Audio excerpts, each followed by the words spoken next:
We don't really discuss that. I think it's a very personal thing. I'm kind of uncomfortable with this topic, actually. Yeah, a little bit.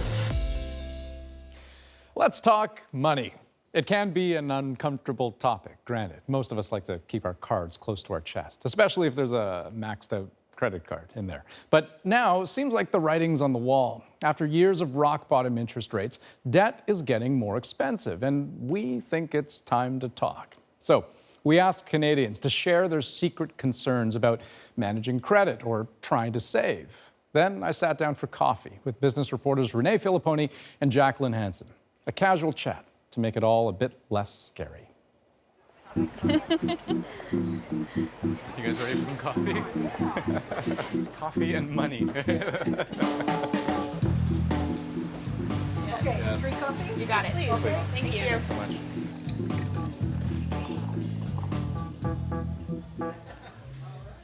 Okay, so while we wait for those coffees, who's ready to make people feel uncomfortable?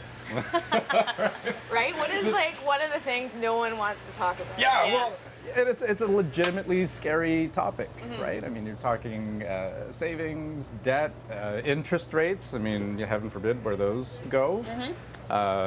Money, it's a scary thing. It's just personal, right? It's really, Right. really personal. Right. It's stuff that you wouldn't normally talk to your friends about necessarily, but it's worthwhile. Yeah, And, no and I kidding. think there's also, especially in the Thank you debt, so much. Thank you.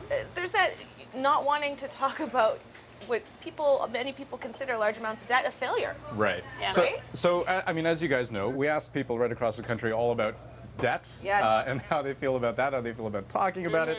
So let's give that a little play. I have a mortgage, but I don't really consider that a debt. I don't have any debt right now. I've had a lot of help with schooling and things like that, so it's able to keep me less stressed. Unfortunately, we have debt. Home mortgage primarily would be the big one. I have a line of credit, credit cards, and a student loan. And how does that make you feel? Overwhelmed sometimes. Getting better, but overwhelmed. There will be debt for the next 30, 40 years, unfortunately. In order to build credit and to get financing for things, you do need to have a good credit history. I don't think a lot of debt is good. I have debt because debt stands for doing everything but thinking. It's kind of hard to go through life without obtaining a little bit of debt, vehicles, houses. And then, so that's actually a really interesting point, right? Because it's this whole idea that, I mean, we see debt as being this dirty word in a way, right? That can only be bad things. But if it's used to finance something that appreciates in value, right? And we're talking about a mortgage, we're talking about an education, is debt always a bad thing? Yeah, you know, when we've seen that chart over and over again, that sort of historical perspective of, Canadian household debt to income ratio, it's grown 90% since the 1990s. We're at, for every $100 a household makes, they have $170 in debt right now. That's a shocking number, but you also have to think a lot of that debt, 2/3 of that debt is mortgage debt. Right. And as we've seen housing prices grow, those levels are going to have to go up because people are spending more on housing. So that's, a big reason why we've seen that, but it's not to say that people still aren't taking on other forms of debt and have been taking clear advantage of the low interest rates we've seen for the past couple And when of years. you think about that mortgage, yes, okay, so our home values have appreciated in many major cities, and Vancouver and Toronto to as the perfect examples. But just because our assets look better, it doesn't mean that we can tap into our house in a way that we should be necessarily. Right. Like I can't just in like the most emergency scenario, I can't sell my garage because I'm sick and I need money. You can't Do you tear know off what a I mean? shingle and no, sell it, you right? can't. Right. So it's locked in a way that it looks great on paper, but that is still debt and it is still costing you a lot. And why is that such a hard hurdle for people to get over? Because, and I'll say myself even, I mean, when I think about how much in debt I am, I mean, how... It's overwhelming sometimes. But I don't think of it that way, right? However many hundreds of thousands of dollars that I owe, it feels like That's my you have a nest egg, home. right? I mean, that's the asset. That's what I'm going to be able to rely on when I retire. Yeah, I mean, it's obvious that the consumer debt, the high interest debt, your credit cards, that sort of thing is definitely a greater concern.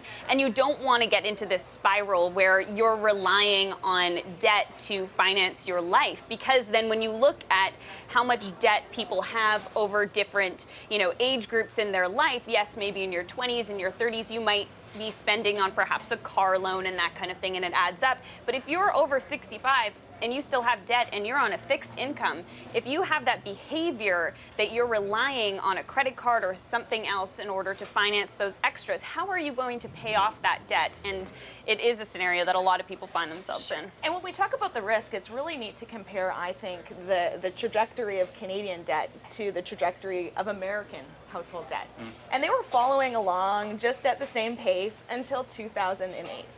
And the US household debt level has crashed. It's down. We just kept on climbing and climbing. So people start raising concerns. How sustainable can that be? Now, it's not apples to apples because the type of lending and the banking system in the United States was very different, but it does raise some eyebrows. And if you're thinking that your house is your nest egg for the future and that's all your eggs in one basket sort of thing, and you're willing to sit on all that debt because of your home, like it's a difficult game.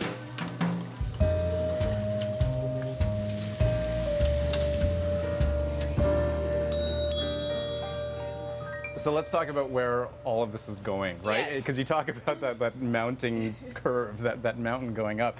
Interest rates. Yes. Yeah. They recently went up a Yes. quarter point, and that's causing some consternation, let's say. My mortgage rates are going up, so I was able to pay off more before, and now I'm going to be able to pay off less. We've had very good rates over the past few years, and now we don't know what's going to happen. If the price, like the amount of money I'm making at a job doesn't increase at the same time, it's going to be really difficult to afford those things.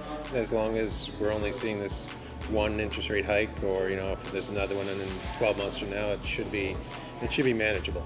If I had savings, I would feel one way about it. Since I have debt, I feel a different way about it. I guess in the future when I renew a mortgage, it might, but again, I'm not the kind of person that lives beyond my means, so for me, it's not really of any effect. Okay, so here's the thing I want to pick up. Yeah. So Gordon mentions if we're just looking at this one rate hike, All good. it's fine. Yeah, right. What would you say to Gordon? I would say take a look at the most recent Parliamentary Budgetary Office report, and they do projections based on taking a look at Canadian risk. And they're saying there's a possibility it could potentially, the Bank of Canada rate, which is at 0.75 right now, it could be 3 in 4 years.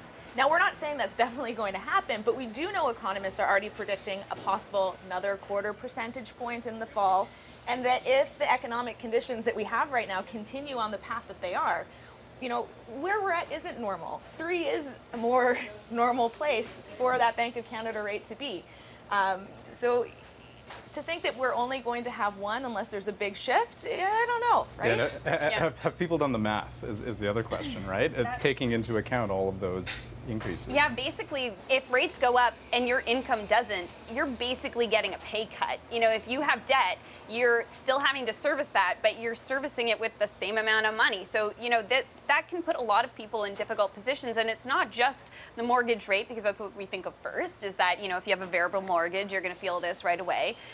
And again, a couple years down the road, if you were to renew, you'd feel it on your fixed rate. But you're going to feel it in a bunch of little ways and potentially feel quite squeezed if interest rates continue to rise as we expect them to do. So it's looking at, what you have on your balance sheet and figuring out what you need to do if rates go up in the future. And it could be some drastic changes. And it's something that they call the debt to service ratio, which is actually a better metric to understand where the risk level is when we're talking about debt compared to just the overall household debt to income ratio. Because what it really looks at is how much of your income per year are you spending on servicing that debt, which is paying your mortgage payments. And right now it's $14 for every $100.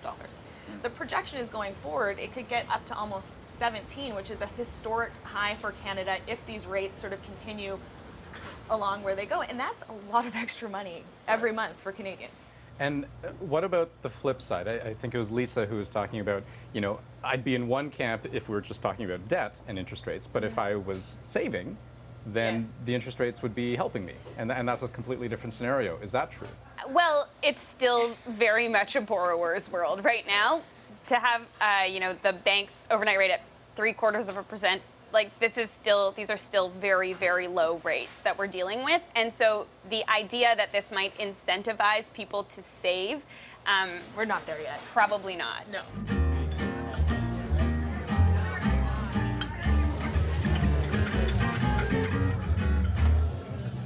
Okay, so let's talk about the savings aspect of it, right? Hopefully one that should bring some smiles to people's faces as they think of all the dollars raining down into their accounts. Let's take a look.